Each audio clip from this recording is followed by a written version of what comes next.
দুর্গে দুর্গে দুর্গতি নাশিনী মহিষাসুর মর্দিনী জয় মা দুর্গে। শুভ মহালয়া সবাইকে, সবার পুজো খুব ভালো কাটুক।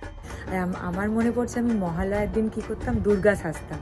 প্রথমে তো উঠে ভোরবেলা মহালয়া দেখতাম, তারপরে দুর্গা সাজতাম, যে দিদিকে দিয়ে দেখাতাম। তখন তো ফটো টটো ছিল না, তো এমনি নিজেই সাজতাম। তো ওকে ভেবেছি এত জামা, দাদু ঠাকুমা দিদা জামা কাপড় পাঠিয়েছে ওকে, তো আজ থেকে শুরু করব। মাম্মা দেখাচ্ছে তোমাদেরকেও আজকে মহালয়ার কোন নতুন জামাটা পরবে। এইটা পরবে তো,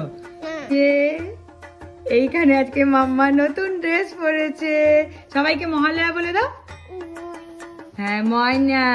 তাহলে তোমরা অবশ্যই জানাবে কেমন ভাবে মহালয়া কাটালে। সবাইকে আবার একবার আমাদের তরফ থেকে শুভ মহালয়া।